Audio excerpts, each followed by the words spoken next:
His wife is sick today, so uh, Joe's not going to be here tonight. Welcome, everybody. Where's your brother? Where's Merrill? I don't see Merrill. We can't get going. Merrill's got an internet outage. He's trying to get in on his iPhone. Let's sit here quietly till Merrill shows up. No, I'm just teasing. Really? Me too. I do. Hey, I like Merrill. Whatever. He's good support for Mitchell. He's a good man. He is. Yeah. How's everybody doing today? We do have one big piece of news that Wander Franco will be joining the Braves tomorrow. He'll be playing. So I'm going to go around the table since this is the round table. And I'm going to ask you guys what you expect to get out of this kid. I'll start with, I don't know, Mitchell. Are you good with that? Okay, so you're halfway through the season. So I say projections for Mr. Franco. 10 home runs, 38 runs batted in, 12 steals, 306 batting average. Okay. Douglas? I don't really want to project, but I did have this. I told you I was up at 4 a.m, and Wander Franco was owned in every league that I'm in except for that 110 league. Yeah. So I was up early enough to pick him up after the news, and I didn't because I don't think considering, I mean, that's the league where I have Bogarts and Lindor as my shortstop middle infielder, and I also have Brandon Crawford on the team. And I'm like, I don't think he'll even play for me. Now, it doesn't mean I don't think I think the numbers that Mitch gave were pretty fair. You know, he's probably going to be more than 10 home runs the rest of the year, probably around 10 steals. The thing I worry about every rookie is batting average, and RBIs and runs depend on where he bats and who's around. But yeah, I mean, he's going to be a good player, but is he? I don't know if he's 10-team good. That's the thing about a rookie player. He might shoot up that high, but you know, it might be something else. You know, it might be a 240 average with that, and that wouldn't fit. Well, just in his defense, I'm not going to project what I think he's going to do because I just don't think it's possible to project what these youngsters can do. But as far as his batting average goes, he's been excellent. All of his that is true. Every step of the way, he's been over 300, and at AAA, which he skipped single, and I don't know if he skipped single, but he definitely skipped AA. He is at AAA this year with 7 home runs, 35 RBIs, 5 stolen bases. I mean, he's doing everything down there. So, Malpal, what's your? I put you on mute for a second because I didn't want to hear the bag crackling, but you're back off of mute, so you can tell us what you think of Wander Franco. Well, I think he's probably 5 to 10 home runs. I don't know. I think I'm all in on him if I'm got Fab because he's probably. What else are we waiting for with your I'd agree Fab with that money this year? Yeah, he's kind of the. You know, I'm but projecting a guy like this. I mean, he could be a complete bust for this year, or he could be super good. I don't know. Yeah, that's I can't argue with what Mitch what Mitch is predicting. Mitchell, you set the tone for the rest of the world. There's Chris Gallo. Hi, Gallo. Nice to see you. Gallo. Eddie Heckman is here. Nice to see you. Mitchell, you wanted to talk about some underachievers and overachievers, but before we do that, Douglas, I know that you brought up we have an ongoing group chat during the week. We talk about what we could, possibly talk about on the round table. And Douglas brought up the fact that it would be nice to talk about some players that we picked up yesterday. I didn't even think of it because all my leagues you can only pick up on Sunday, except for one league. I have an NL only that you could pick up players anytime. But there's also the idea that if you're in a 15-team league, you're sort of acting. The guys that you're picking up now are guys that people in 10 and 12-team leagues are picking up next week and the following week. You know, you're sort of the front runner on who you're going for. So did you pick up anybody good yesterday? No, but I picked up players. I picked up okay players. I was shocked that I was able to get, because anybody that sniffs a snave is hard to get in a 15 league. And Michael Fulmer was available, and I got him for 11 out of 1,000, which I thought was pretty much a bargain. I mean, it's almost nothing, and he's going to get some saves, right? Oh yeah, he'll get saves. I was Might- surprised. I was surprised he was. Yeah, I was surprised he wasn't bid more on. But Sorry, I'm just making noises. that's all right. I've been doing a thing now where I've been kind of, because I'm lower on money because we've been so many injuries has made me pay a lot. So I'm trying to project out a little bit.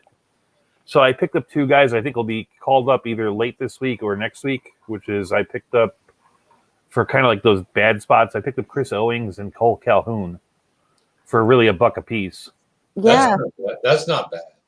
So those were two I'm pretty happy Can I with. bore you with who I picked up? Yeah, dude, bore us away. I picked up Cade Cavalli. He's a prospect making some noise in the He's Nationals. the #1 pitch prospect of the Washington Nationals. He's just been promoted to AA. He was lights out in high A, and I'm looking for lightning in a bottle, even if it's not this year. This guy, Cade Cavalli. Remember that name. Okay. He's going to be a good major league pitcher. How do we actually know? he was actually mentioned the last couple of weeks or 2 of the last 3 weeks. He's starting to pop up on the waiver wire, and that's why I decided he can't help me now. He might not even come up this year. Yeah, I don't think so. But I traded so many people like Grisham and Kirilloff. I traded all my keepers. And I consider Cavalli a keeper in my 15-team league. I'm going to hold on to this kid till I see what's going on. Okay. Did you pick up anybody else that's in the major leagues already or no? I have a couple of No, I picked up Kirilloff in a 12-team league. I had already traded him, but he was out on the waiver wire. But the problem is that Kepler is back, and I can't help. I have this nagging feeling that Trevor Larnach might be as good as Kirilloff. I think Larnach has played well enough to start for them. He's proven the thing. The big thing there for me is Donaldson's got a calf injury, and that might open up room for Kirilloff at first base, which is where they brought him up originally to play. Well, Donaldson's playing third, isn't he?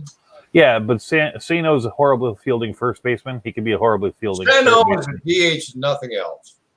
Well, he's been playing first, and that's where if you're worried about Kirilloff's playing time, you're worried that Sano is going to take it from him. Okay, thanks. Anyway, that's my. I also have put all my chips, pushed them to the middle of the table. You're probably going to laugh at me. Okay. On a guy hitting about 170 or 160, Clint Frazier. I'm not believing he's that bad. I'm just not. I'm not buying it. I'm looking for a second half surge by Clint Frazier. I can't help myself. I believe it with every bone in my body. What we need is a response from New York Yankee fan Andrea Lamont. Oh, yes. Okay. Well, I'm a rather new Yankee fan, but Clint Frazier, of course, I don't think he's this bad. I think he was hurt mostly, not this bad, but the last couple of days he's been getting on base ever since he started playing again. I don't know if he came off the IL or did he get promoted or no, they benched him because of Andujar. Oh, okay.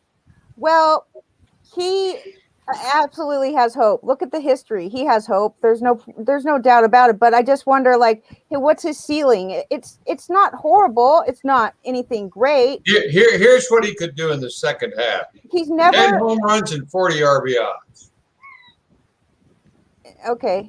Yeah. I mean, okay. So I just I was going to say that he never gets 500 at bats, but if you combine his minor league stats with his major league stats, then he does get 500 at bats in a season.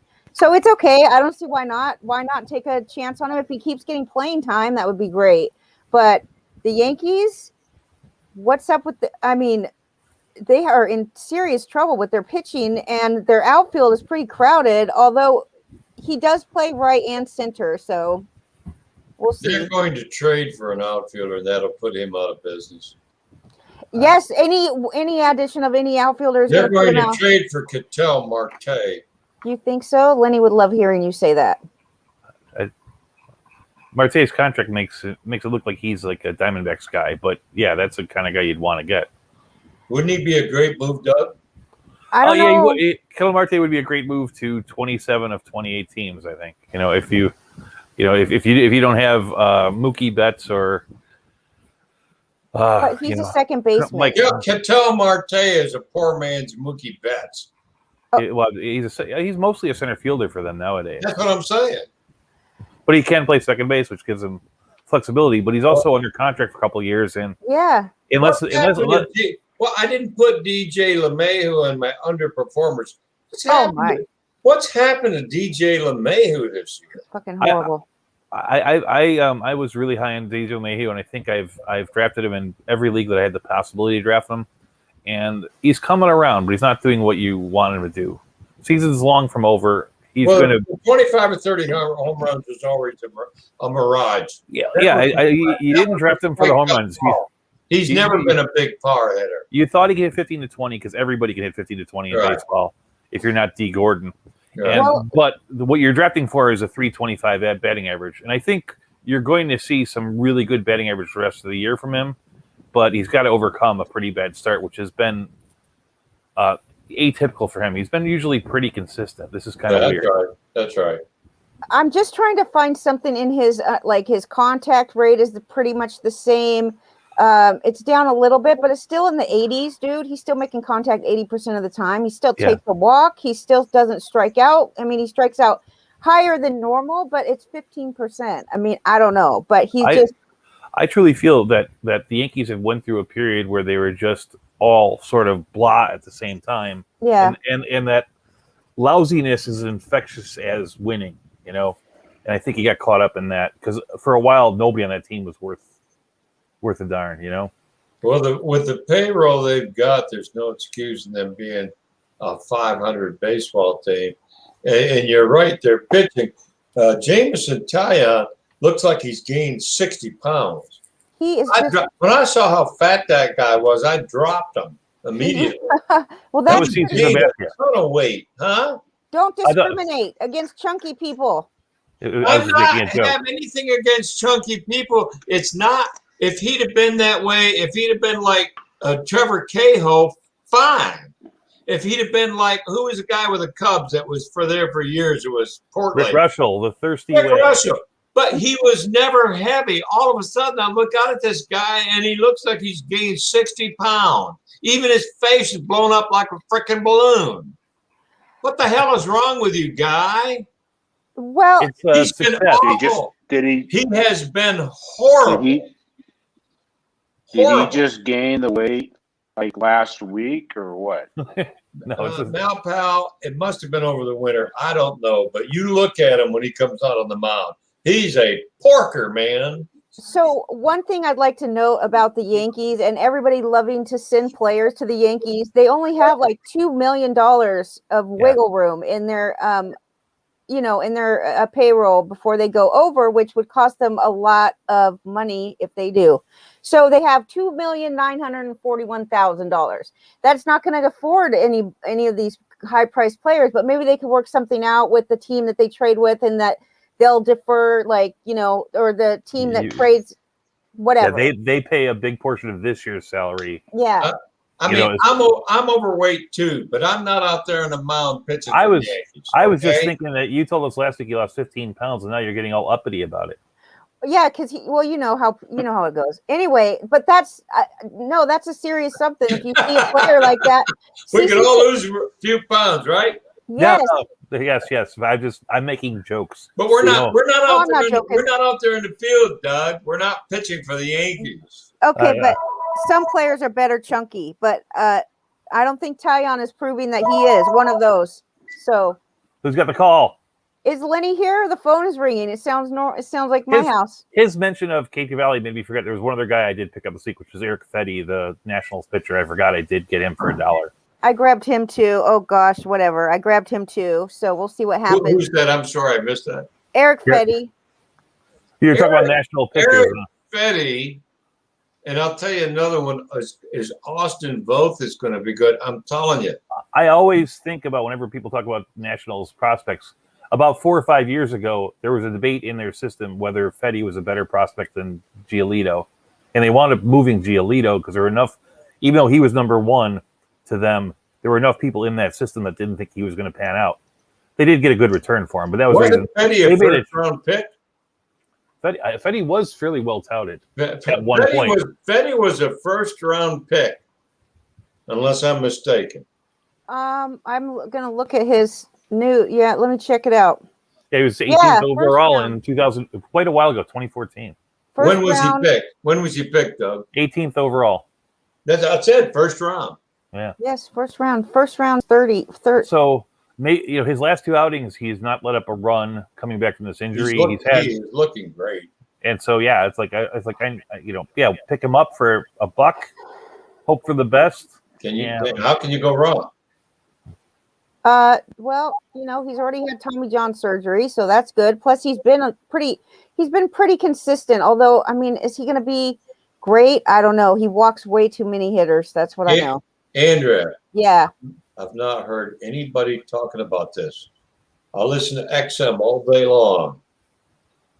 I've not heard anyone mention the fact that some kid died Sangbo Bake after Tommy John surgery. Never have I heard of a baseball player. When did that happen? He must have had a blood clot. Mitch just admitted to me that he didn't listen to my show on Sunday because we did I talked about it for a minute. I'm sorry I missed that, Doug. But yeah, he was a Korean prospect pitching for George Mason University. His name was Sangbo Bake. You think it was B-A-E-K? You think it was a blood clot? It was a blood clot, or they haven't been able to define what it is. It was either a blood clot or an anesthesia reaction. One of those two. But he died and heart failure. He died as a result of Tommy John surgery. That's terrible. Wait a minute. Which it's a big story in amateur baseball because in amateur baseball there's almost this thinking like if you have a high school kind of semi-stud pitchers thrown in the mid-80s and they're thinking like, well, if I can get his Tommy John out of the way before he goes to, before he gets drafted, like the Tommy John surgery is just what you do. It's a barrier. It hurts your money chances when you sign. Well, I mean, the idea is most baseball managers look at great hard throwing pitchers and say that 9 out of 10 of those guys are going to have Tommy John surgery sometime in their life. So there's a thinking in amateur baseball about getting it out of the way when you're young. Well, I have never heard of a player dying during. No, I'd never heard of it either. That was a big story. I mean, well, it's meaningful at least. Right. But, very weird. Yeah, George Mason University, they're in Virginia somewhere. Anytime you go under the knife, you risk this type of thing happening, a blood clot or whatever, but usually they give you these medicines to keep your blood from clotting right before surgery. I don't know. Here's a definition of an oxymoron. Routine surgery. Yeah. There is no such thing. When I was a kid, I had a friend die. Die during adenoid surgery, which is really routine. Just happens. Adenoid? What is adenoid? It's those things that, like the tonsils are in the back of your throat, but the adenoids. Yeah. Your lymph Tonsils. Well, tonsils are here, but the adenoids are close to your nose, but they're a very similar idea. It's like the adenoids are the tonsils of your nose, and they can get affected the way your tonsils can get affected in your throat. I don't know. It's pretty dangerous going back up in there in your sinuses and stuff. So, Malpal, who'd you pick Marcus? That was his name. Oh, okay. Marcus, hope you're having fun up there. I picked up in an AL league. I was able to pick up Matt Manning, and in a Matt Manning, and in a dynasty league, I picked up Paul DeJong, kind of along the lines of that's not bad. What's going on with Frazier? I mean, at this point, aren't we just picking up guys that get you at bats or get you? I'm not sure about innings, but for hitters, you're just kind of looking for guys that might make a rebound, get you at bats, especially in only leagues, which I'm big into. I'm all about just speculating on guys that might turn it around at this point. I've had a serious outfield problem, and over the last 3 or 4 weeks, I've picked up a number of outfielders. In this one league, I lost Azuna, Calhoun, and Luis Robert. That was why I picked Calhoun back up, right? But I'm sitting here going at the bottom of the barrel. So my number 1 outfielder in 5 is Teoscar Hernandez. Number 2 is Rommel Tapia, right? Then after that, it's a bunch of questions. So I got Calhoun, but I picked up Taylor Ward, who's been pretty good. Jake Fraley has been pretty good, and then Adam Duvall, who was great this week, but he's only been up to this week. You know what I mean? Adam Duvall is Kevin Minch. So, but you're sitting there going, like, the truth is, I don't know if I really want to. I don't know if I really want to bench Fraley and Ward. Ward, I'm just saying you can pick up some pretty useful stuff. Is all I'm saying. Ward's batting 3rd for the Angels. I know it's only because Trout is out, but they believe in him. And Fraley, even when he's a little bit hurt, he comes in and steals a base. They're doing well enough to keep my one team that's not doing well. It's in 6th place. It bounced it when they fell to 80 points. We got back to 90. We're moving forward, and it's because those guys fill in. You can still get decent players, and when you're in a league that's as deep as an AL only league, or this is a 15-team, 450 guy, it's like it doesn't take a lot to be meaningful to that team. Whereas Taylor Ward wouldn't play on a 12-team league. On that league, he's actually pretty good, and I'm pretty certain if I were to cut him, matter of fact, he's 70% owned in NFBC. If I were to let him go, someone would pick him up. You got to be, the level of what you need. Right. It's all about your league.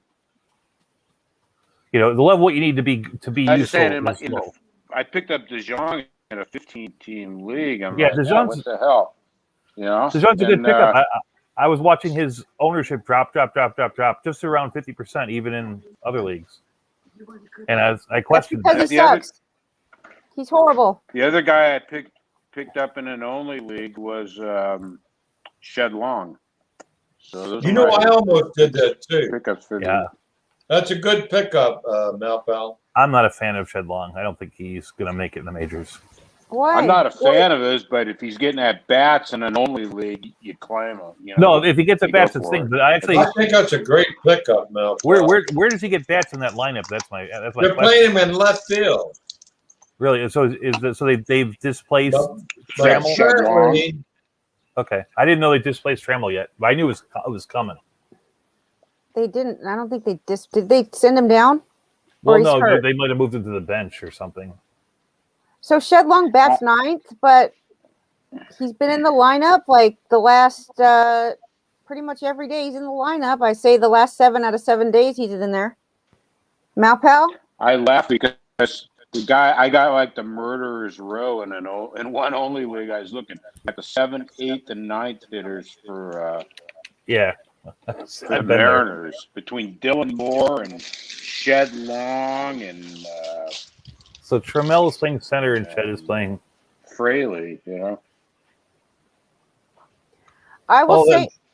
Go ahead, sorry. Douglas. I was just saying. I was looking at the lineup, and it looks like they're moving him in and out with Dylan Moore, and that's a question of whether Dylan Moore supplants Shed Long on that. I would take Moore over Long, but that's what we do. We guess at things here. Right. What else are you going to do, right? So I do want to bring up, since we're talking about Seattle so much, I'd love to talk about just how well J.P. Crawford is playing lately. He's been crazy good, like in the last 2 weeks. No, just in the last week, he has 2 home runs, 6 RBIs. He's batting .333, and he's never been like a 300 hitter, so I don't expect that to last, but he bats right at the top of the order. So J.P. Crawford, I really was considering most importantly, yeah. I was going to say, most importantly, he's leading off. The last thing you mentioned, he's leading off. Yeah, exactly. Why not? I was really trying to figure out if I should drop Paul DeJong for J.P. Crawford yesterday when I was looking at the waiver wire. I was like, I'm just so sick and tired of waiting for freaking Paul DeJong to get better, and it's I think even you when should. yeah, I might. Like, I Well, can't. I Right was this going to say, minute. I was looking at Wander Franco to pick him up. One of the reasons why I didn't pick him up is because JP Crawford's out on the waiver wire, and I'm not convinced that Franco would be better than Crawford. You know what I mean? It's like, why tie up the spot? He's been okay. He's got 17 Was- doubles. Okay. Was Crawford on your waiver wire? Yes, How the hell was he on the waiver wire? because there's a He's- lot of shortstops, I guess. Yeah, he's not, he's not super owned.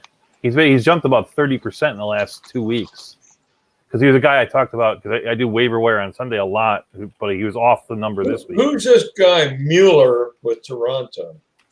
Pitcher, they just called up or let it pitch. I don't think he's He's a catcher. Oh, he is? Yeah, he's a catcher. It's 4 for 5. Shoot, I was looking at him earlier. I forgot what he was though, so I should just He's a check catcher, up. Andy. Okay, I don't know what I'm talking about. Never heard of him. They've had a lot of, Jansen got hurt, and of course Kirk's on the 60-day, so they're kind of cycling through catchers at the very bottom. So 4 for 5. He wasn't anybody that we thought was going to be great. Anyone can have a Like good start. three doubles or something. A 2-catcher league, everybody's watchable. Okay, I picked up a couple people. So I picked up Odorizzi, who's pitching tonight, I think. Is he pitching tonight? Again, I think so, yeah. Houston at Baltimore. He's going I know to he's- Baltimore. Is he doing okay? So far, so good? I don't know. I was just applauding the pickup. I like the guy. Got out of the first inning. Okay, well, that's always good. Hey, man, better than Jackson Cower did. All right. So we got him. Also, I picked up Ross Stripling. I actually picked him up last week in a lot of leagues, but he was still available in one of my leagues. I grabbed him. He has been excellent this season, and nobody's talking about him. Did any of you pick him up when he was available? Because he's been in the rotation since May. No? Who's that again? I'm sorry. In the Ross leagues that Stripling. in the shallow leagues, he's available, and I haven't picked him up. In the deep leagues, he was owned before I looked at him. Ross Stripling, Malpal. So I did look. But I agree with you. He's been pretty good, and he's one of those guys we thought was pretty good. I actually thought of that this week because we go through this period where we fall in love with Dodger prospects like Ross Stripling and go, I wish he'd get that chance, right? Yeah. And then this week, one of the Dodger prospects that was in that group, Dennis Santana, got traded to Texas. So I think he's worth watching now because he might get that chance. Okay. So Ross Stripling's one, and then another guy picked up, since we're on the talk of Seattle, I picked up Chris Flexen. He's going to pitch at home against Colorado this week, but I still think he's good. I might keep him, even though, he's really under the radar. Nobody's talking about him, but okay, he's pitched. His last outing was on June 15th. He went 8 innings, but the last 4 outings that he's had, he's gone at least 6 innings, which is huge in this day and age. He's been pretty good. He's pretty decent. And the thing, one of those trends is Colorado hits like 146 in their first game on the road after leaving Coors. Yeah. And Flexen gets that game. So you always look for that one. Yay. Not like a huge number of strikeouts here, but absolutely, I think he's worth rostering for sure. And I don't think he's owned very much. He doesn't have like a really high. If Joe were here, he would say, oh, he's okay. He's just like mediocre, because he only throws 92 or 93 miles an hour, and people don't like that. But I do. The combination of the rather average strikeout rate with a team that doesn't win games, and the fact that Seattle's the one team that's really been screwing around with a 6-man roster, so there's like long spans of time between playing, make it easy to overlook Seattle pitchers. At the same time, if you need somebody, I know you talked about Justin Dunn in the past. Of course, he's on the injured reserve, or the injured list now. It's like it is a place where you can find good spot starters. I don't know if I would lean on Flexen for the rest of the year, but he's a guy that in right matchups is a good player, And this week I recommended him on my show. I did. Oh, you did? I didn't get to hear your show this week because I was busy. I had stuff to do, but it happens. I tried to make your show and I missed this week too. It's okay. I had a busy weekend.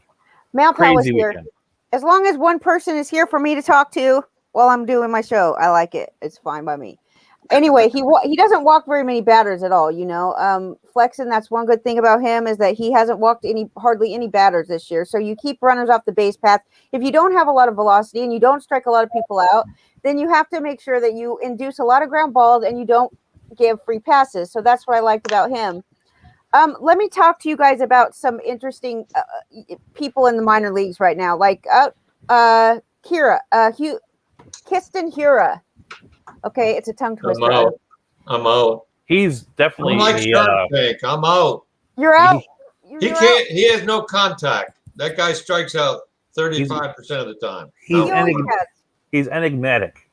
He's somebody that is very confusing. It's like there's going to be a time when he's going to do something really good, and based on his past performance, he's probably going to do that on some other fantasy team besides mine. Because it's like I had spent some time thinking about. Sorry, go ahead. I'm sorry. I was just going to say, I think Mitch expressed his interest in Yuri. He just left the building. So. That's how bad it was. I was sitting there thinking about. Say that again. Say that again, Malpal. I had a conversation with an old friend of ours, and we were talking about how we all make guesses on whether people will be good, right? And most of my mistakes are made by being out on players that are in rather than picking up players who are bad. And I consider he'll be that guy. There's just enough there to scare me off. I understand it could happen, but I'm not going to do it. All right. Right now, Kiston Hura is down in the minor leagues, and he is crushing it. I mean, today I saw a tweet from a guy at The Athletic that said that he went 3 for 4 with 2 home runs today. He didn't strike out at all. AAA Nashville is where he's at. He was very good his rookie year now. You have to give him that. Well, he was the same kind of hitter. He still struck out a lot then, but he was getting a lot more contact that was falling. He hasn't changed much as a hitter. He has to learn a little bit. And so I think it's good for me in the minors a little bit.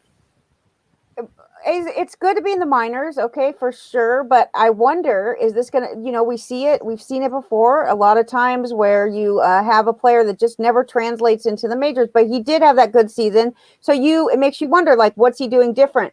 Maybe they just figured him out because he's always been a high strikeout guy. So if we didn't care about it then, why do we care about it now? I guess because it's affecting the way he's hitting, but he's got. Well, Andy, they moved him to first base. I don't think it's ever good for a player to be forced to change positions. I'm just not a big believer in that. I know they got Colton Wong. I get that. But I think if they'd have left Harriera at second base where he was comfortable, I'm not a big believer in this forcing guys to change position deal. Okay. They screwed up Carter Keyboom with the Nationals. They completely screwed that kid up. He was a second baseman. They put him at third. Nothing would do. You have to play third base. And he's been a bust. An absolute bust. Lenny would agree with you. We've had this conversation before. We've actually meant to talk about it on our Sunday show quite a few times, but we don't get to it. And he agrees with you. Plus, there's one of the podcast guys at The Athletic feels the same way, but I'm not going for it. I disagree too. That you're gonna, there's plenty of players that have successfully changed positions, even though we only really ever talk about the ones that didn't pan out. John Schultz became a great closer. Mookie Betts became a great center fielder. He was a second baseman coming up. Yeah, no, it does happen. What I'm saying, it doesn't happen with everybody. And the problem with it is, before you get established as a major league player, I'm moving you around the field. Wait till the player gets established somewhere, and then you can start trying to move him around. Like they screwed with Suarez, putting him shortstop. It's still one of the most ignorant things. Cincinnati went into the season literally without a shortstop. Well, it was 5 years ago. 5 years ago, Freddie Galvis was fine. Why did they let Freddie Galvis go? He was fine. 5 years ago, when the Reds screwed with Eugenio Suarez and moved him from short to third, it worked out fine. It's like one of those things. There's like this defense. Have you ever heard this? Who's the guy? Bill James, right? He had a defensive spectrum. Familiar. He was your sabermetrics guru. Like he said that he put a list of like how tough pitchers are to play. Like the hardest pitcher to play is is a catcher, but a catcher can move down pretty easily. The easiest position to play is first base. So I really believe it's the least mentally taxing. Yes. And you should be able to do it. It's like one thing if a guy is like D. Gordon or Billy Hamilton had to learn center field, you're gonna give him a little bit of a break at the beginning. But that's a simple spot. That's where they put the guy. That's where they put Adam Dunn. That's he's passable. If you can't field that position and still hit, you got a problem fielding any position and still hitting, and maybe he's destined to be a DH. Well, this year we have some players that you could, like Scott Kingery was recently released, and he has been just having a horrible year. There's some other ones that I don't have off the top of my head besides those two that have really not been very good. Keyboom, you bring up Keyboom as one that changed positions. The Phillies gave Kingery like $60 million. What, to leave? They gave him $60 million to leave? No, they gave him like a $60 million 7-year contract. Like he was a rookie. I don't think it was 60. But he gave him a contract after one good spring training. But it was a lot of money now, pal. I can't remember. It was a fair deal to the club. It was. I'm gonna look it up because what it is. But what I was gonna say is 6 years, $24 million. But he also gets more than that because it says that they have club options from 2024 to 2026. He's getting paid through 2023. But his pay gets higher and higher. Like it started at 1 million, then 1.5, then 4, then 6, then 8. And really, if you think about it, that first year 1 million, like the salary that they're supposed to get was 600,000. So it wasn't like it was that much more, And so I don't really believe in the position thing, but I do believe in the playing time thing. And I think Kingery probably got hurt by not playing regularly. I can believe that part. Okay. So that was that. And the interesting thing about. I was just going to say, the interesting thing about Keston Hiura is, if I recall, and I have to go back and look at it, is his strikeout rate was not terrible in the minors until he flipped on his power. So, if you look at his strikeout rate, it spiked when his power spiked. So I wouldn't be surprised. Seems to me he's trying to find out what type of hitter he's going to be.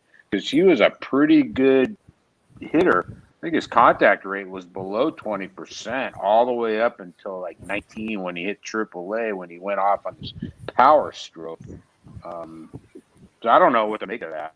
Other than I don't know if he knows what kind of hitter he is. If I could get him off the waiver, never really a big power hitter. If I could get him off the waiver wire for a couple of bucks, I'd probably pick him up.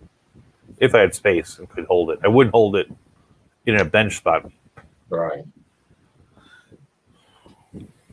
Because I don't know. It's probably in the best interest of him to not play the rest of the year. I know the Brewers are tied for first place, but I kind of think that's shadowy. I don't think it's real. Does anyone have his page up? I have his page up. Yeah, he was his K percentages. Am I wrong on that? No, his K percentages were 2017 at two levels, 18.1 and 20.9. In 2018, it was 20.6 and 18.2 at two different levels. In 2019, it jumped up to, so you say he was right around 1920. The next year, he hit 19 home runs, going from 6 or 7. His K rate jumped to 26.3. Then in 2019, when he came up to the major leagues, his K rate went up, which you expected to do, to 30%, but he was able to hit 19 home runs in 2019, and that's why we all got kind of salivating about the guy. But his K rate has been high with the home runs. And it reminds me a little bit of like Tyler O'Neill's been pretty good this year. And if you kind of see, like, he had 1 year where he was like a big power hitter, and another year when he like ran a lot, and then another year when his average was okay and he fielded. And like this year, he finally put all three together. Maybe it's something like that where you got to figure out where you are, and it just takes a little more time than we'd like. I hear these guys talk about he sucks now, he's terrible, he overrated. I remember when I see stuff like that gives me reason to pause and say he's not as bad likely as everyone is dumping on. There's something going on that he's trying to figure out. I don't know this for a fact, but it just seems to me that something's going on. That If might he not if, be the if end he of could him. if he could learn something to bring his strikeout rate into like normal high, like 28%, a lot of those numbers would pop, and he'd be a pretty good player. And theoretically, that's something that he's got to figure out if he's going to be a major league player. It's going to happen somewhere. Sure. Yeah. Yeah. I mean, it's a good. Tyler O'Neill's a kind of a good example. You know. Yeah, he jumped. I was, there was that was a big trade when they acquired Tyler O'Neill from Seattle for Carlos Martinez, or vice versa, however it was.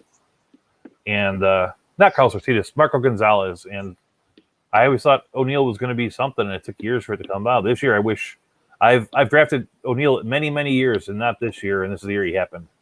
So, he's good this year. Yeah. He's making us forget about Uber prospect Dylan Carlson, who no one talks about. A big bust. He's actually been okay. I guess He's a my bust. point is that He's if you're Trevor in a Larnach. dynasty Look at league, he's a bust.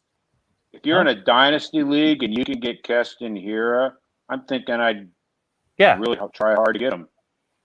Yeah, I would say, like, I think people mismanage dynasty leagues all the time, and one of the things that you're drafting when you put together your dynasty league is you want guys that are going to play in the majors, and you know that Hira is going to get 1, maybe 2, probably 3 more shots, and versus picking up even somebody as hyped as Cade Cavalli, who there's reasons to like, he may never make it. You know, I wish I could come up with a better guy, but I'm not that high on the minor leagues because there wasn't any last year. I'm sort of catching up this year. I don't hear you, Andrea. Okay, I've just been talking away. I'm like, why are they ignoring me all the time? I Just finally kidding. saw your lips move. I'm like, Just uh-oh. kidding. No, I was listening to you. 402 was his batting average on balls in play in 2019 when he came up the first time. This year right now, his batting average on balls in play was 220. So that explains some of it but last year his batting average on balls in play was 273.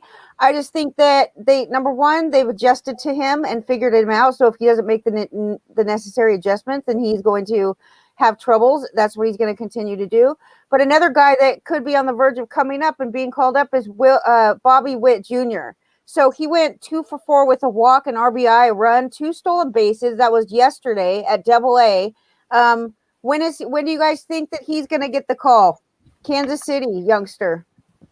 Well, I have him in a dynasty league, so I'm all wanting him. I think he's going to be August 1st. Yeah, they don't actually have that deal anymore where you could bring somebody up in September and it doesn't count against them. So it's, I mean, I think that he. But I mean, the question is to me is that everything I've seen about the way the Royals are treating their minor leaguers has been pretty rough, and I don't understand what incentive they have to bring him up. He's got to hit like 435 with 21 home runs in AAA for to push the issue for this year, because why start the clock? And didn't the rule change where the clock counts in September? He's a shortstop naturally, where would they play him? In Nicky Lopez's spot at second base, or I guess that's really Hanser Alberto or whatever. You know, and the other thing is, well, Merrifield would play outfield. Push Merrifield to the outfield, then, right? Yeah, their outfield would be Benintendi, Merrifield, and whoever can play center between whether Taylor's good enough or if Olivares or God, who's the other guy? Kyle Isbell, one of their younger guys, could play it. The other thing is like the real big thing about playing time in Kansas City is at some point they're probably going to give up on Hunter Dozier.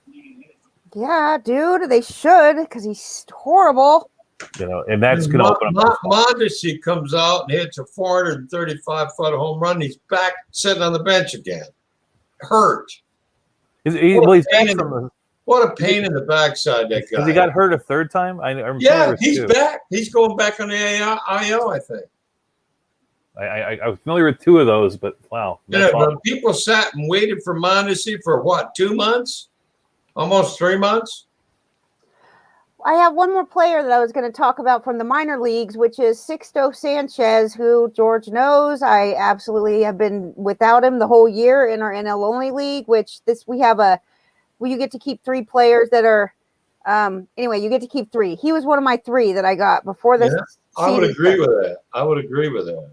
Right, but he's been just nobody really knows what he's doing. So just last week, okay, he was cleared to throw more innings, basically extend his throwing distance.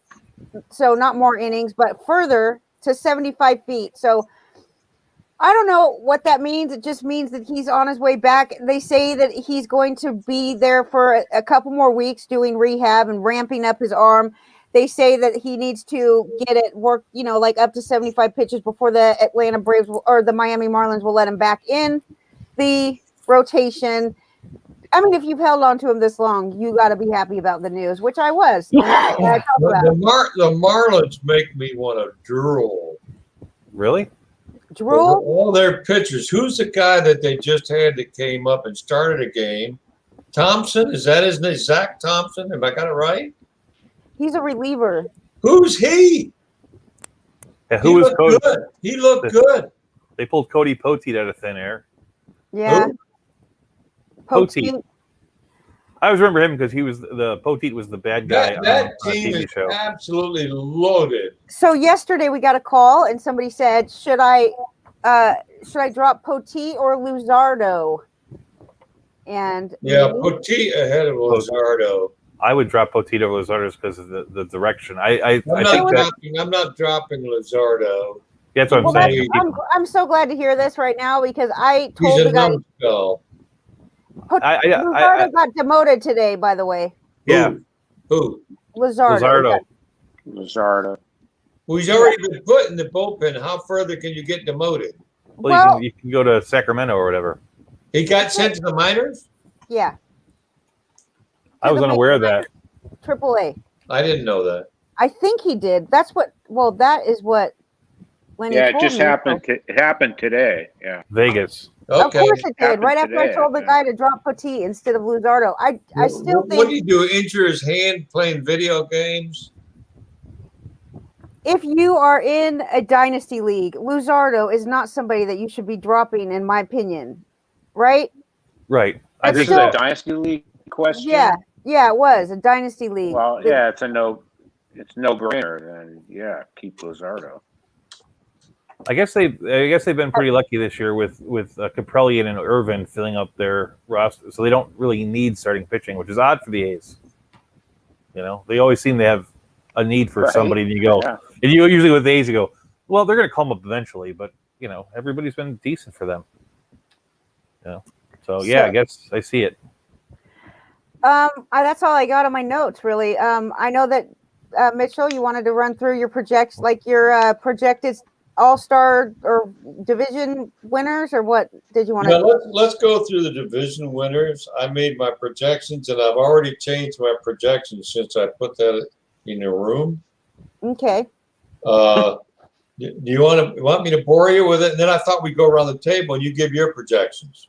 All right, Go well, ahead. at least comment on what you're doing. Let's just get it down so that you have it on record, right? Okay, all right. So right now, Get it down before you change your mind again. Yeah, don't change your mind. I flip-flop like a dolphin at SeaWorld. Okay, National League East, Mets. Really? National League Central, Milwaukee. National League West, Los Angeles Dodgers. Wild cards in the National League, San Diego and San Francisco. Wow. American League East, I got Tampa. American League Central, I've got the White Sox. American League West, I had put Houston in my text message. Oakland. I've changed it to Houston. They're turning into a absolute dynamo. So I've got Houston, and my two wild cards in the American League are the Yankees and the Oakland Athletics. I'll shut up. So you think Tampa's going to win the AL East? I do. Okay. There's a lot of good. I mean, the thing about it is, I think that the White Sox are kind of a gimme. I think Houston's kind of a gimme. Those guys should win. But the other ones all have a little bit of debatability because there's just a lot of clumping around the same level. For the Dodgers, in the preseason I said the Giants will be the wild card, but for all three of those teams to be the wild card, the Diamondbacks and the Rockies have to be extremely bad. They are though. They are. That's the one thing you have going for you. It's like so it is possible. That's what I was going to say. Like they have to be among the 5 or 6 worst teams in all of baseball, among the 3 worst teams and because that's the only way. I remember a few years back when the NL Central had like really good Cubs, Cardinals, Pirates teams, and it required Cincinnati to lose a lot of games. You know what I mean? Well, to get that. Yeah. But so there's 2 wild cards in both leagues now, right? It doesn't matter what division you're in. Yeah, it hasn't. Yeah, because there's been 2 wild cards for a little bit. I'm a little. The Rays thing kind of shocked you a little, Andrea, and me too. It doesn't shock me. It's just I don't agree with it, but it doesn't shock me. They're kind of like the cockroach team. Like you think like through this miasma of garbage, they're going to come to the top. And I can sort of understand that theory, but I think that when I look on paper, I think that of those 4 teams that are really going for it, I'm rooting for the Blue Jays, and I think that the Red Sox are better. You know? The Red Sox are not a better team. They're just not a better team. I don't think they are. But you know me. I used to be a Red Sox liker. Now I'm a Red Sox hater. Well, the big thing is like with the Red Sox. We talked about the A's pitching being serviceable. The Red Sox pitching has been serviceable, and is there a better 3, 4, 5 hitters in the game than Devers, Bogarts, Martinez? And with that, it's going to carry you a long way. Yeah, Bo Bichette, Vladimir Guerrero Jr., and who else? I mean, they have Teoscar. No, what the Blue Jays have is they're 7 deep with hitters, but it's like as good as it's like if you were to like scroll in fantasy and go like top 100 hitters, all 3 of those guys would be in the top 15, and it's like that's going to keep you in a lot of games. What about their pitching? Their pitching is horrible. Eovaldi's been okay. Yes, he has. I'll give him the credit. Perez has been the last few games better than expected. You know, like they're surviving with their pitching staff, and the truth is there aren't a lot of good pitching staffs out there. It's like we talked about how great the Dodgers pitching staff has been. So I like the Dodgers pitching staff. I like the White Sox pitching staff, and I mean, don't get me wrong, there are probably better pitching staffs out there than Boston, but who is better than Boston? Clearly, the way the White Sox and the Dodgers are. Maybe the Marlins. There's not a lot of teams. I bet you that if you were to go through this exercise, you'd have a hard time pushing the Red Sox out of the top half. Yeah, well, that's probably true. Because there's not a lot of good pitching. That's the reason. The Toronto Blue Jays have a better run differential. So does Tampa Bay. They both have a better run differential than the Red Sox. The Yankees have 0 run differential, if you can imagine that. I've never seen a 0 run differential before in my life. There's 2 ways to look at that. One way is to say they suck this year. The other way is to say they're due. They need to I don't know. I think that if the Toronto Blue Jays get a pitcher, the Tampa Bay Rays are done. They need to trade for Matt Boyd. Oh. No, not Matt Boyd. We want them to win. Yeah. They need to trade for somebody like Scherzer? Good. Yeah, but Scherzer's not going to move. Boyd's hurt, isn't he? Yeah, Berrios is a possibility. That's trade Grichuk for Berrios. Or how about they trade one of those Miami pitchers for, Nate Pearson? Nate Pearson. Is he going to get healthy this year or no? Well, he's supposed to come back. Minnesota, I would take Nate Pearson for Berrios. So Joey Lucchesi has a UCL tear. He was diagnosed with a significant UCL tear in his left elbow tonight. So we knew Who's that? Joey Lucchesi. You don't have him? Gotta be nice to him. He's one of the 5 families. Is he? Lucchesi's one of the 5 families of New York, right? The mob bosses? I don't know. He's not related, but it is one of the names, so you have to know. Well, I like the mob. I really do. Tatis is going to play tonight. Malpal, I am questioning both these decisions with DeGrom and Tatis. I don't really understand. I mean, they said next time he hurts his shoulder, it's going to be out for a while. No questions asked. We saw him fall down the other night. We saw him grab his shoulder. He's playing tonight. He's probably playing because they're playing the Dodgers. That's not a good reason, dude.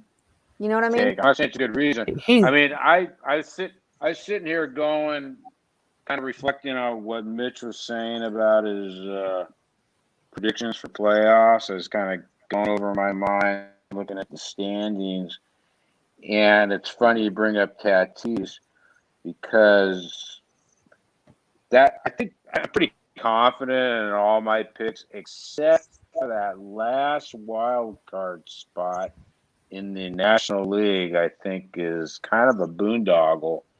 I'm really reluctant to pick the Padres because when I pick playoff teams, I there's two things I look at: manager and pitching. Nothing else really matters to me except for the Padres. I look at Tatis because he is that team.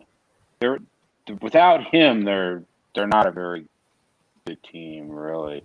To be He honest, did good last time when he was out. average.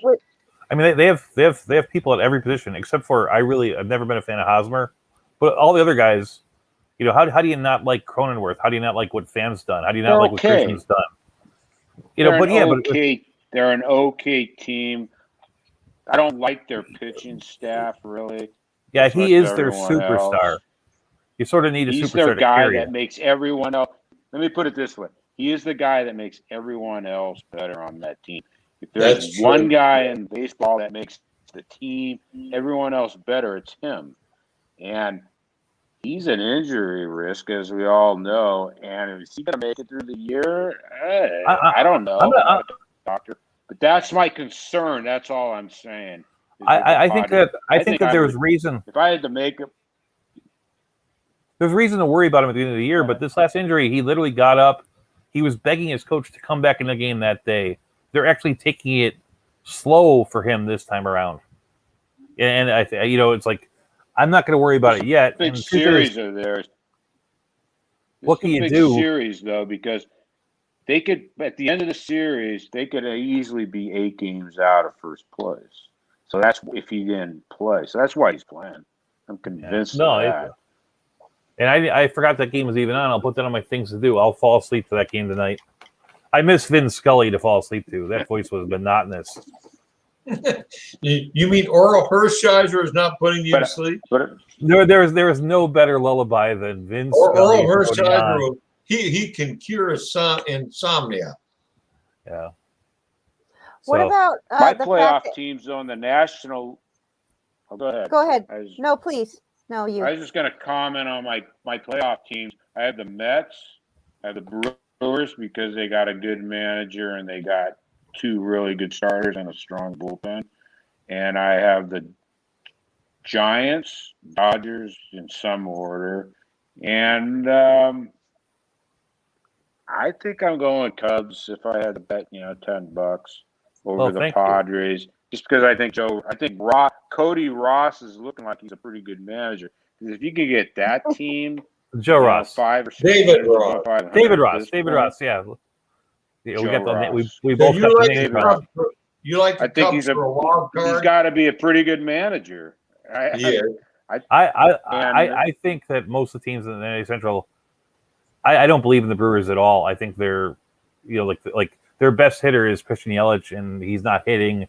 That team is really kind of poor outside of Josh Hader and 2 pitchers, and I don't know is that enough to stick around for a while? They're going to need to acquire somebody to hold up.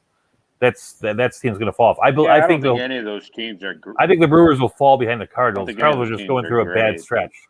Yeah, that's the thing. They're not. None of the teams are great. Maybe, but all. I mean, the Cubs did lose you Darvish. That's why I fall to the managers, though, Douglas, is because certain managers seem to have. Craig Counsell's a good manager. That team's not that great. It wasn't that great last year. And, I will admit that the things I saw at David Ross this year, the real big thing about David Ross is the amount he's able to get out of the guys that you expect nothing from. The Matt Duffys, the Patrick Wisdoms, the Sogards, the Marisniks, those guys. But there is something wrong in the National League where there's just not a lot of good teams. The 3 best teams, I believe, are all in the West. And I believe it's Padres number 1, Dodgers 2, Giants 3. And then after that, it's like you can make an argument for the Brewers to win the Central, or the Cubs, or the Cardinals, maybe even the Reds. In the East, you can make an argument for the Mets. You can make an argument for the Braves. You can make an argument for the Phillies. Maybe even the Nationals. Maybe even the Marlins. But none of these guys are standouts. Part of the reason why everybody's in it is because the first place part's not going to be that far up. But is there a bigger bust in baseball than Jackie Bradley Jr.? He's well, we always say that been all the busted. time. He had to have $8 million come hell or high water. I wouldn't even be playing that guy. I would not be playing him. I when think you're $8 million when you're a bust, when you're a bust every year, when does he no longer become a bust?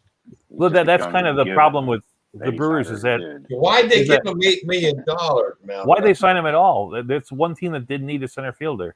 Like if you're going to say something about it's like Jason Hayward's a terrible contract for the Cubs, but you can say he's a fielder, right?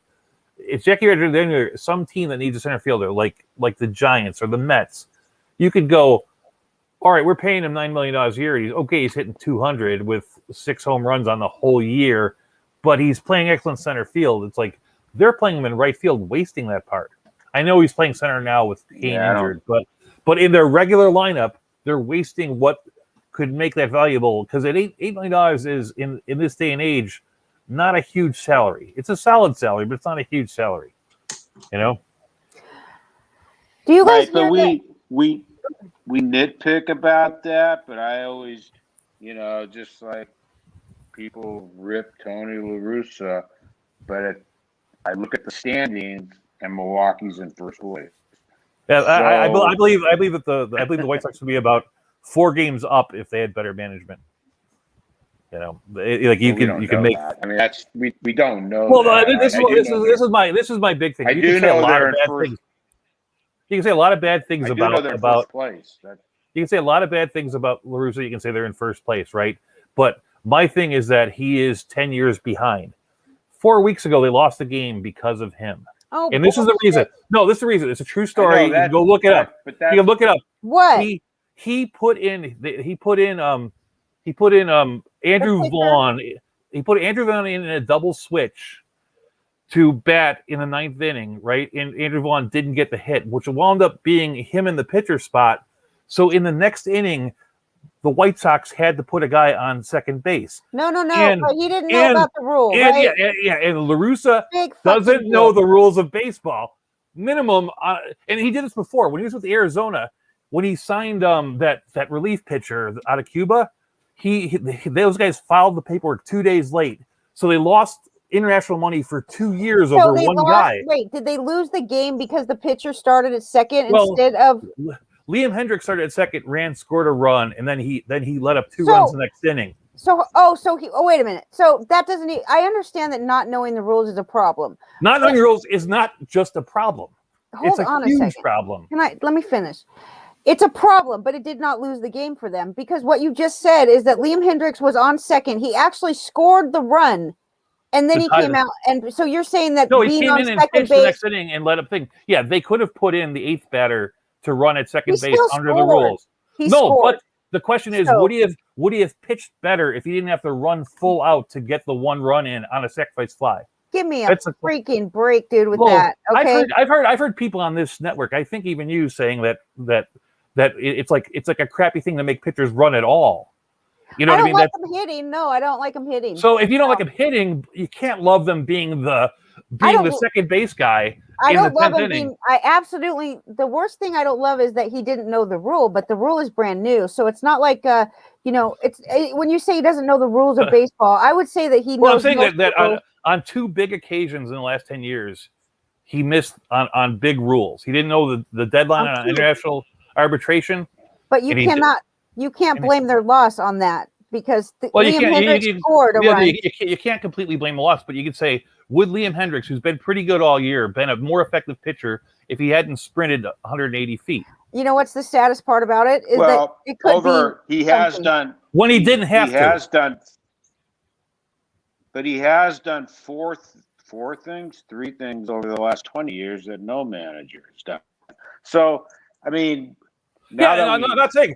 I agree that Tony La Russa is a great manager. You can rip apart, but unfortunately, it's 2019 and not 2011. Rip apart it. It's 2021 now, Right, okay. Douglas. Yeah, whatever it now is. But now that we've So, but at 2019, now that I'm still we've 10 years ahead of Tony La Russa, thankfully. but now that we've dissected every move that La But don't you Russa think? has No, it's made this, like there's a difference between making hold a on, let bad me finish. decision or making a good decision and completely not Right, knowing but- the rules several times. Just once. but Twice. hold on, let me finish my thought here.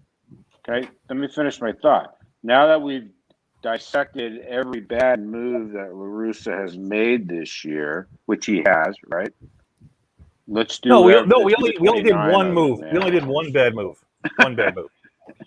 Okay, one. I'm not bad- gonna. I'm So not gonna let's do accept the that that's all of them. 29 other managers. Yeah. Okay, let's do all the give me is under a spotlight because give me one example of any manager not knowing the rules of the game. It does happen, but there hasn't been one this year. that rule maybe.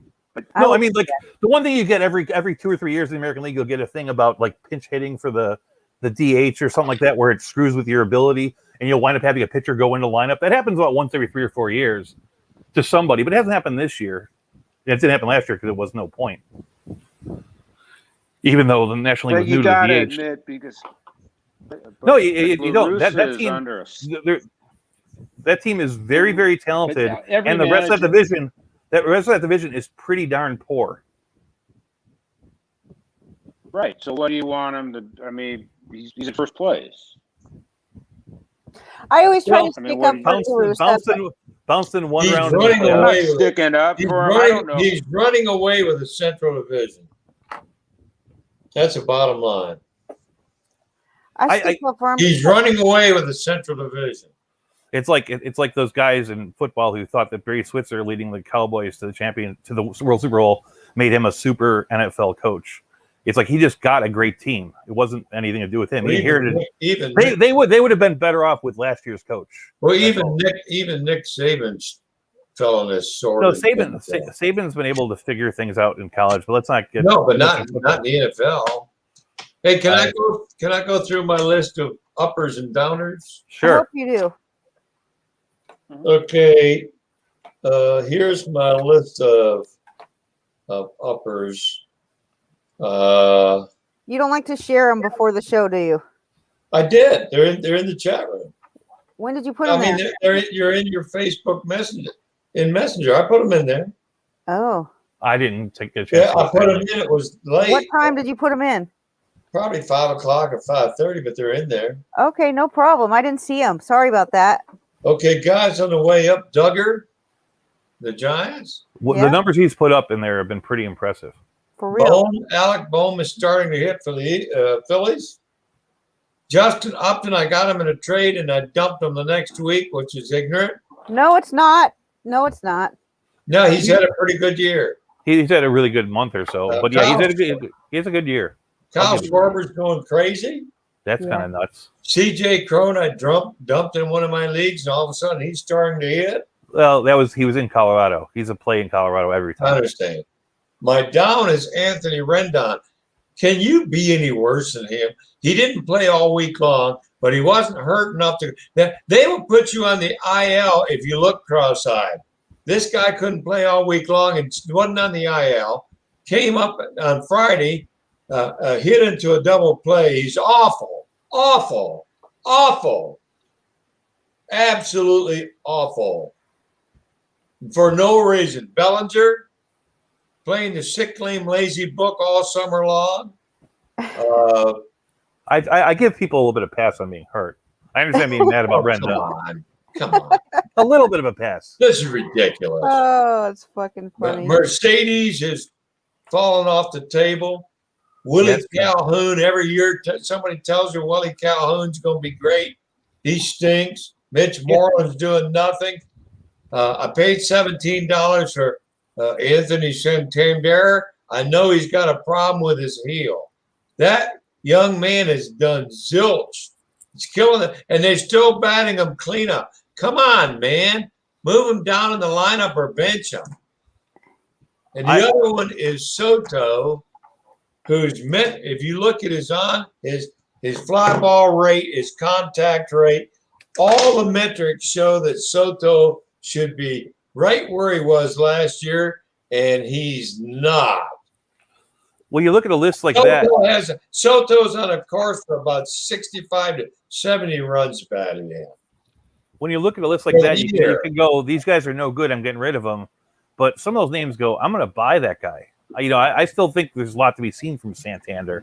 Certainly Soto. What's wrong with Rendon? Is he just sitting there living the easy life with his big contract? I do not know. What's wrong with Rendon? I would, if the price was right, I would pick him up. Third base to me is shallow. I traded Kirilloff for Rendon. I still think that's a fine trade, and I like Kirilloff a lot. But you're gonna get similar numbers out of the two of them if Rondon doesn't improve. What are your uppers and downers, the other folks in the room? Let's see. For me, the biggest downer for me is Hunter Dozier is one of them. He's one of Lenny's favorites, and he ain't getting that. He's been a nightmare this year. Yep. Paul DeJong is a disappointment for sure. Yep, that's good. Eduardo Rodriguez, huge downer. Okay. Yep. I like to always put in a couple uppers, but I don't know who they are right at the moment. I'm trying to think of who's your uppers. I think my upper is I think a guy who, if you can get him, grab him. He's probably highly. His owners probably won't trade him. I think Jordi Alvarez. We haven't seen the best of him for this year. I think he's likely to take off in the second half. The weather. Not only that, now, pal, he's qualifying for outfield, which is a big deal. Jordan Alvarez is going to qualify for the outfield. When? Right. He's been playing in left field. Then he should qualify he's then. Been playing last week. He's been playing pretty much every day. Great, then. And I had a list of them. I can't remember. I think the biggest surprise of the year, we're going at it, Cedric Mullins is probably the biggest surprise in baseball. I couldn't agree with you more. I don't know where that came from. I've had him in a couple leagues where I picked him up as a fill-in and I dropped him. And no one had him going like that. Yeah, no, I didn't draft him. I had him as a fill-in because there's a lot of early injuries, and and he was still hitting well, and I dropped him anyway because I didn't believe it, and I still don't believe it.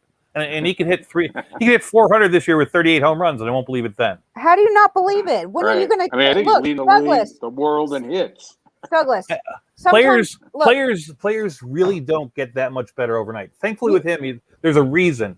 That idea of him switching off of being a switch hitter could put part of it, but the fact is he's Cedric Mullins. He's not Ted Williams, and he's hitting he's like the number 9 hitter in all of baseball for the year, and I don't believe that for a half. I don't believe that. You have a tough time changing your mind, don't you, Douglas? No, things. Well, we don't make big moves on 25 games. Look, nobody's making a big move on Cedric Mullins. The guy wasn't even drafted in most leagues. Okay, he was batting leadoff from the beginning of the season. We knew he was going to. And he's always hit for a good average. He might not be a great power guy, but if he's batting leadoff and he hits for good average. Cedric Mullins is the 13th ranked player in baseball. It's amazing how he did, but it's not. And you guys are all saying I'm nuts for saying he's not the 13th best player in baseball. I'm just telling you, in general, in life, sometimes you might want to rethink things a little bit. Sometimes. I think that there's going to be. Like one of the guys that I'm a little down on, a guy I cut this week. What was it? Dallas Garcia. Yeah, I know he's hit 2 home runs in the last week now. But I'm just saying, people can have a turn of things. It's like I don't think he's going to finish up the spot. Yeah, is he going to finish up a top 60 player? Sure, but you're going to see some bad stuff. It's amazing to be able to keep everything good so far. Because there was nothing. When you looked at him as a prospect, you looked at this guy and said he hits well enough that with his on base he can play. And he should steal a lot of bases. That was the kind of prospect he was. This power stuff came out of nowhere. Hi, Meryl. I see you in the chat room. Meryl's here. Nice to see you, Meryl. Good. We've been waiting for you. 13-12. You know who's been one of the biggest disappointments? We talk a lot about Soto kind of sucking this year.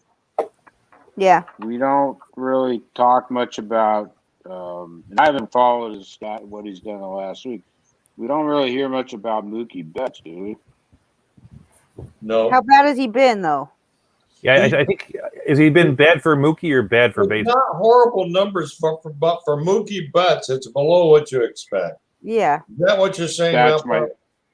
That's what I'm saying. Yeah. It's I similar agree. to DJ LeMahieu. It's you expect so much more. Yeah, Mookie is hitting 252 with 8 home runs and 6 stolen bases.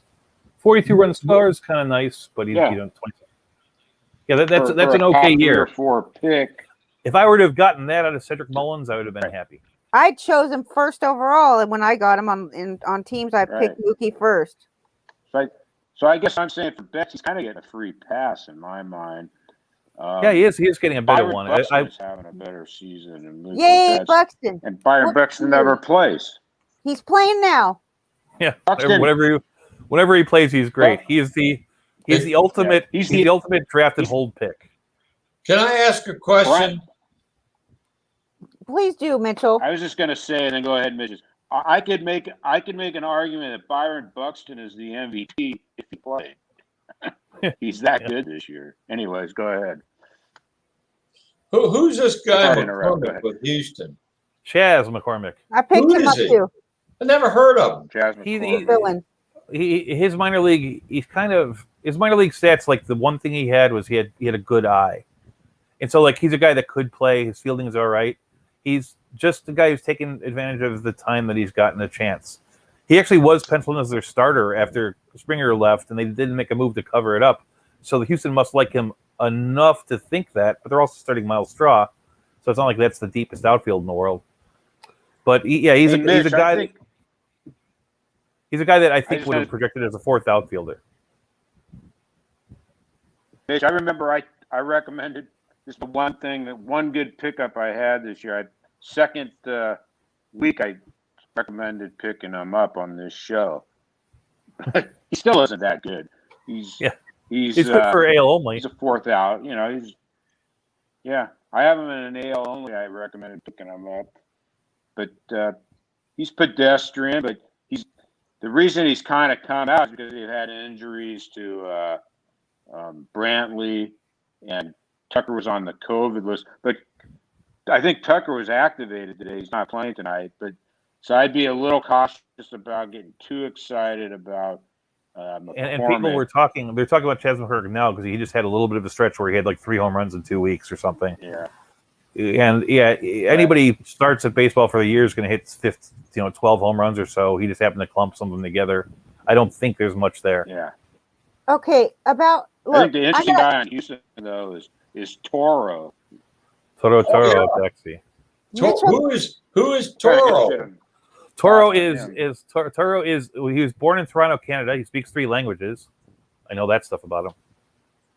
He was a guy that in our remember when we played Stratomatic? If you looked at his card versus let's see what it is, versus righties, he was like a 46% chance to get a hit, and versus lefties, he was a 0 chance to get a hit. And he was like one of those weird guys, and I platooned him with Ryan Zimmerman. I don't think that tells you a whole lot about him, but there's something there. He has a power.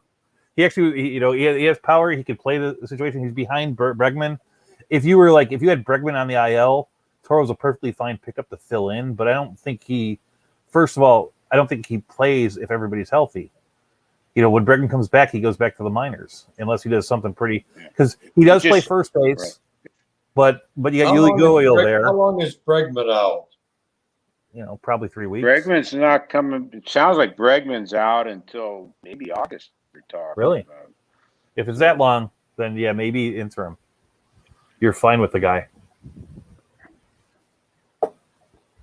Did we drive Andrea away? No, I'm listening. No, she's a little cartoon character now.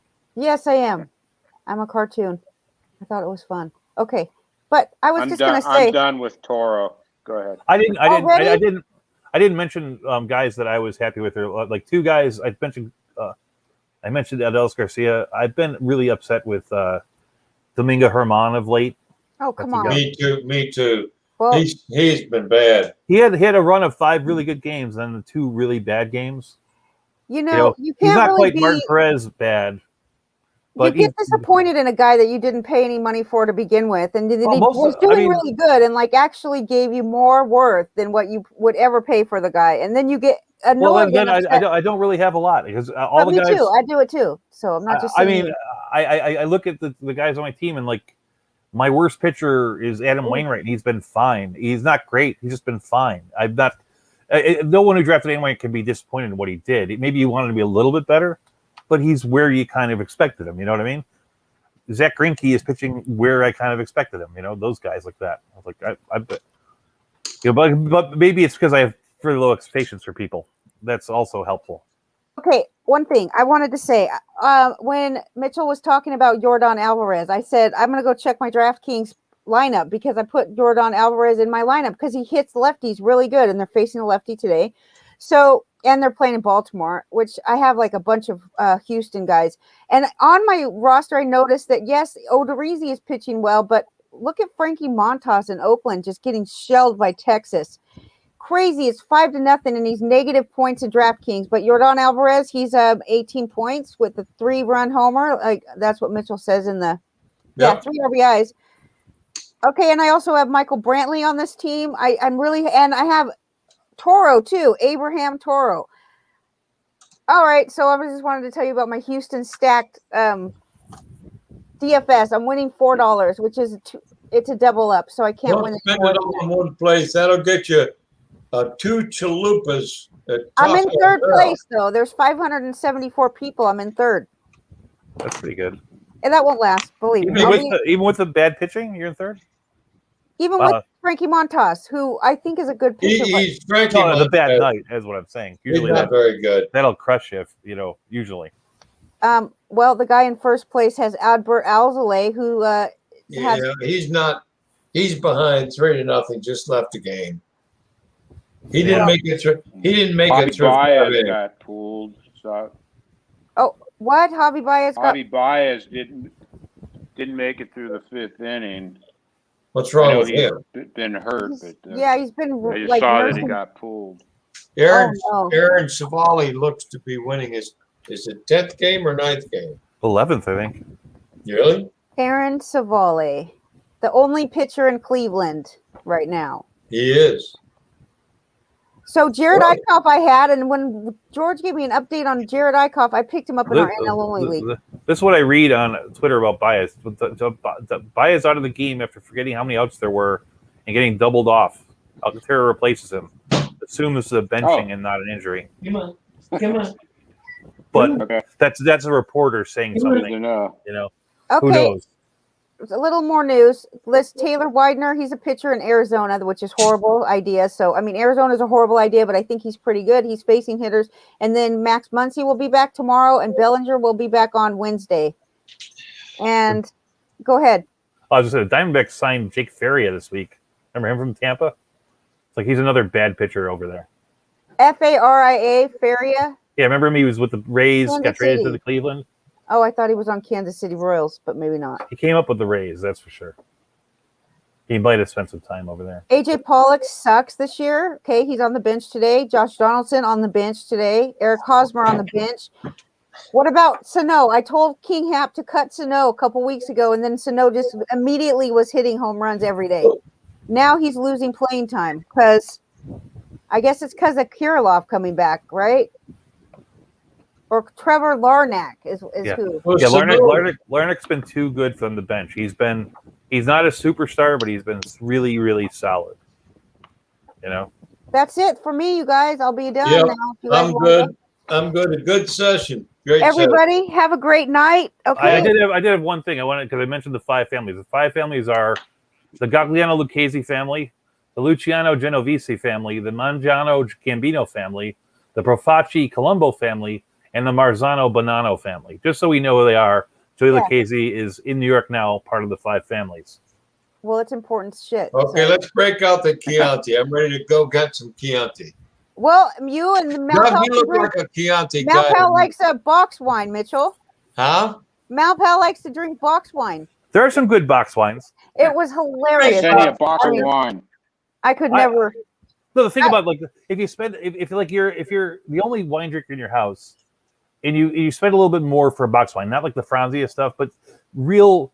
It was real, good wine, barefoot. Yeah, the nice thing about that is you drink a little off the tap and you leave it, in a cool spot. It doesn't go bad like a bottle of wine does. So I'll have box wine in the house. No oxygen. Okay. Hold on. Let me say one thing real quick. I have to say, this is how I found out that Malpal drinks box wine. The other day I was texting with him talking about something. He goes, I'm not in a very good mood and I'm drinking wine out of a box. And it was just really, I laughed out loud literally, and I probably shouldn't even try to explain it because it's probably one of those things you have to be there. But when he said that he's drinking wine out of a box and he's not, I do too. But listen. I know a lot of people. Let me throw this out before we adjourn. Okay. Next week, just for the fun of it, I'm going to put in my topic list, rate your top 3 boxed wines, just for the hell of it. Oh, there are some good ones out there. There really are. Can I do that next week? Lindemann. Yes, you can. Okay. For sure. Okay, next week I want to rate the top 3 boxed wines, okay? I might have to drink some boxes of wine between now and then. You got to drink some, yeah. You might inspire me to go out and buy some. I've been living pretty much by myself for so long, other than this 80-year-old woman. So when I drink like a shot of bourbon by myself or a shot of. Well, I just got a Malbec both the box, and it's absolutely. I think it's great. But, it's like box wine is not bad. If you go on a wine tour, those guys will talk to you about box wine, because the one thing that the wine industry really hates is how much they lose in breaking of bottles. Right. And like there'll be a point in time, and maybe not our children, but our children's children, where box wine will be the norm. I'm all. Chris Gallo is here. We got to rate the box wines next week. I'm out. Okay, we'll do it. Bye, you guys. Bye. Bye, everybody.